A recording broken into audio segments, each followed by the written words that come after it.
really excited to say that we have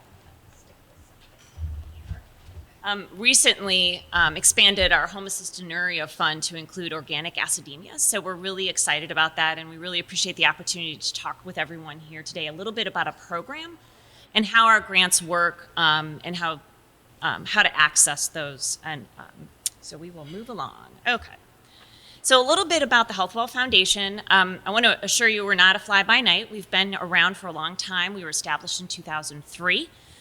We are actually headquartered in Germantown, Maryland, and we have a contact center in Frederick, Maryland. We opened our first fund in 2004 and have worked in over 85 different disease areas since then. And as of the close of the year, we were at about 185 active patient grants. So we're a pretty large operation, but one of the things that I want to assure everyone here is that when you call our hotline, we really do strive to treat every caller like they're the only caller that we have. So in terms of kind of how we operate, 100% of our donations do go to patient grants and services. So again, the actual grants that go to the patients plus the contact center and the operations piece of our program. We're proud to say that we've actually provided over $2.7 billion in assistance to patients across all of our disease areas since we started offering assistance in 2004. So what exactly do we do? It's a pretty niche area of services. We do copay assistance. That's kind of our big bucket of assistance. So when you have a treatment, you have insurance, but it's not kind of filling that whole gap. With our grants, you can help kind of bridge that and close that gap with those copay assistance. We also offer premium assistance through our funds, so it's an either or. So some patients find that getting a better plan, especially if they're going through the exchange, by us helping with the premium, they can actually get better coverage for everything associated with their health situation. In addition, I'm going to take my glasses off so I can actually read. We do provide some behavioral health services through some of our funds. We've had some COVID-19 related funds. We also have a pediatric assistance fund, which I'll spend a little bit of time on today because that might be something you all might be able to access. Because in addition to possibly a grant through our homocystinuria and organic acidemias fund. We cover some travel costs through some of our funds, and we have a vitamin and supplements fund for our CF patients. So we're really proud of some of those other additional kind of outside of the norm programs that we offer. We are widely recognized by leading charity watchdog group. Again, I want to assure you that we're actually real. We do get calls like that. Like, are you really going to help me with this? Are you really able to do this for us? Yes, we are, and we're able to do it legally, compliantly, and sustainably. So in terms of the grant process, to qualify for a grant, patients have to have some form of health insurance with major medical or prescription drug coverage. We do look at income. For the funds I'm going to be talking about today, they do go up to 500% of the FPL, and that's adjusted for household size and high cost of living areas. We do find that that tends to cover the majority of people who are really needing assistance. And then, of course, you have to kind of have the match. So you have to have the diagnosis for the fund, and then you have to be receiving one of the products that we do cover under the fund. We strive to really cover everything that would be used to treat a particular disease area, and that would be FDA approved or compendia listed. So basically, if it's a standard of care, it's usually covered under our fund as well. To actually apply, it's a very straightforward process. You can call the hotline, or there's online programs too. Advocates can enroll into a portal, patients can enroll in a portal, and the process is exactly the same as you would experience through the hotline. It's just electronic, and it's just you. But we do strive to make it as easy and friendly to our appliers as possible. In terms of using the grant, we really try to basically approve right away. So it's instant approval. Pharmacy card becomes active right away. We also offer direct billing services. So if your the office or the pharmacy needs to direct bill with us, we can handle it that way.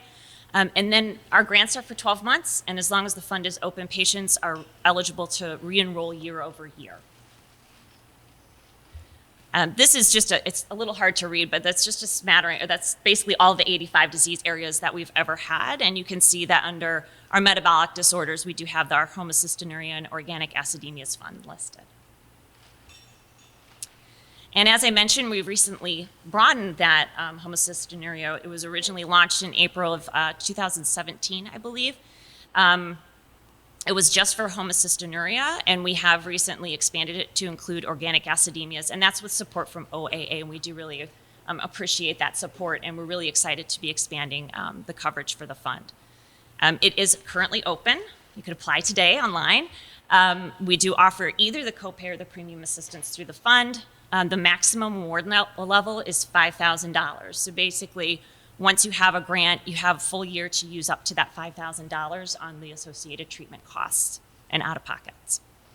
And again, we do go up to the 500% of the FPL. On the right of the screen, you'll see the treatments covered. That's actually a scrolling list. It's actually pretty extensive. So if you go on the website, it does scroll all the way down to the Z's. And again, we do strive to be inclusive and not exclusive on that particular product list. This is a little bit about our Pediatric Assistance Fund. We've awarded almost 5,000 grants since we opened it. This is actually funded by our individual donors in our direct mail program, in addition to support directly from the foundation. So there's no corporate donations in here for the most part. And again, this is, it's open to all disease areas. And we open this because we recognize that, first of all, pediatric care is sometimes really challenging, especially in rare and orphan disease areas. It's really hard to find like funds that help with really rare diseases and disorders. So we wanted to open something that would just be for kids, regardless of the disease area. And we do go outside of the copay piece. So we've done behavioral health services, we've done durable medical equipment in here. So if you would benefit from possibly, if there's something outside of the actual treatment costs associated with homocystinuria and organic acidemias, this might be an option for you to pursue. This one is actually only handled through our hotline, but if you give us a call, everyone on our phones, again, they're trained to be high touch and very friendly, and they'll walk you through what can be covered and what the process is for applying. This is just a little bit in general about how people find Healthwell. We do attend conferences like this, talk with different audiences, patient groups, advocates. We also reach out to provider offices and pharmacies to make sure they know that about our program and they can find us. So please spread the word if you know anyone who would be interested in pursuing some assistance through us. We're proud to have a lot of alliance of partners established. We do work with the Organic Acidemia Association and the HCU Network. As you can see, them first two listed. So we are really proud of our alliance partners that we have. They do help us so much spreading the word about our program and the assistance that we can provide. We also have an individual who's dedicated to digital media, communications and marketing. So we did post that we launched and expanded the fund for homocystinuria and organic acidemias. And we do talk a lot about our programs because we really do want to get the word of mouth out that we're available. We are a nationwide program, and so we are constantly striving to get the message out. We also have a real-world healthcare blog. We have kind of target topics that we like to cover each year. But we are always looking for opportunities to work with alliance partners to talk about their experiences, their conferences, what they're doing, their activities. I think it would be fantastic. The woman who is up before me, the registry, that kind of stuff is exactly the type of things we love to highlight on our blog. So that's something to consider. And it's very easy to register for that. If you go to our website, you can just follow it through. We do cover a lot of different topics, not a lot of emails coming out. We do, I think, about 2 or 3 posts a month. So something to consider if you're looking for just general information about all different sorts of areas. And I think that is the end. So if there's any questions, I'm going to be here for a little bit. I can answer any questions up here too. I think I have a little bit of time, or do I not have time? I do. I have a couple minutes.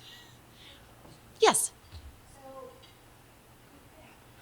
the way your program works is it has to be partially covered. Because hydroxycobalamin is not covered for a lot, not covered under insurance for many of us. Okay. Can you I was going to say, can you repeat the question, Beck? Sure. The question is that there's a particular product, and I'm not a clinician, so I'm sorry, what was the product again? It's called hydroxycobalamin. Hydroxycobalamin. Very expensive. It's an injection. It's B12. Okay. Yeah. Okay. So generally speaking, under the homocystinurias and organic acidemias fund, it would probably not be able to be covered because if the insurance doesn't pay for first.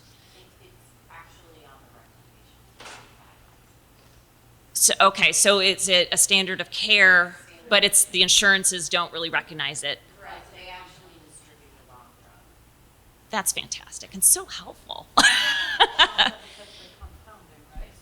Yeah. So a lot of insurances won't pay for it to be compounded. But many of the insurances in this region, which we will not mention, if you actually get the 1 milligram per pill, they'll dispense cyanocobalamin, which isn't the right drug. Okay. So, in terms of the traditional disease area fund, again, we have to follow the rules as a 501c3. We don't want to endanger that. However, there might be an opportunity under our pediatric assistance fund, which is why we wanted to talk about that particular fund, because the patient still has health insurance, but there's kind of a stopgap in terms of that. It is 18. It is 18. Yeah. But that would be for others with younger patients that they're caring for to consider. I do know one of my colleagues was here yesterday to kind of say hello to a couple people, and there was some interest in vitamin supplements and that kind of thing, which is what we do for CF. It's a uniquely designed fund in that vitamins and supplements aren't across the board not covered at all. So there is no insurance at play. So there is a possibility to set up a fund specific for homocystinuria and organic acidemias. So that would be an option, and I think that's something that I know my colleague already has it on my list to take it back to my team to say, what would that type of fund look like? How quickly could we get something? What kind of support would we need to actually get it off the ground? Okay. So can I just ask one question? Okay.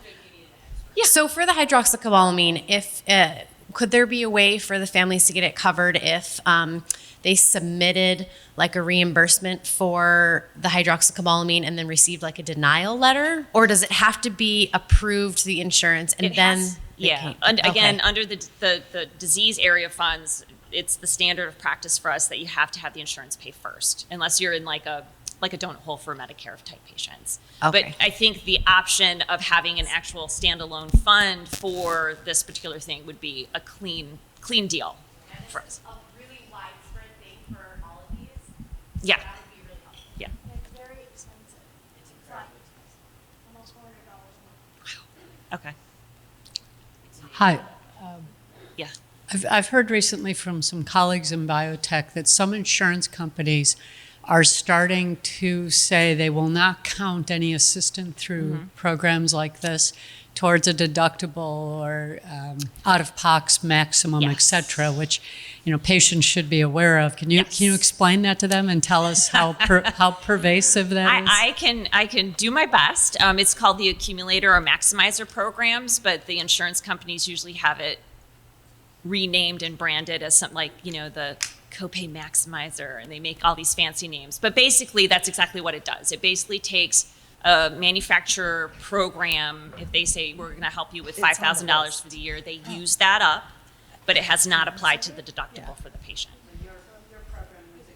We believe, so the majority of our patients are actually Medicare patients, but we are watching it on our commercial side. And are looking at ways to provide reimbursement that would not be as apparent as a foundation or a grant. From our perspective, our grants are a gift to the patient. They're not associated with any particular drug, which sets us apart from the manufacturers, but that's a really hard discussion to have with the insurance companies because you can't get high enough up to actually explain the difference. So far as we can tell right now, our grants are still contributing to the deductibles for the patients. That being said, we do ask if anybody has a sense that our grant is not being used that way, that they contact us because we're trying to, again, develop some workarounds. We do have the direct bill. So if you pay out of pocket, you can submit for reimbursement. We can reimburse the patient directly in addition to having our direct bill. But yeah, those things are a huge problem. That's another That's another conversation for another day because I get really hot about that. Yeah, it's really not a good situation. Hi, Krista. I'm Hi. Kathy Stagney with the Organic Hi, Acidemia Association. And one of the reasons why I wanted to participate in this because B12 is on the list. Okay, good. So are you saying that if they can't, if so the insurance ol- denies it, So which, it would be covered because it's a standard of care, so it hits our list. But if the insurance is not covering it, then we can't cover it.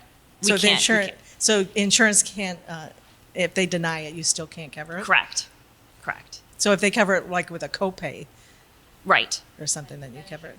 Yeah, then we could do it. So we can Okay. pick up the gap. But the insurance has to pay first. Okay.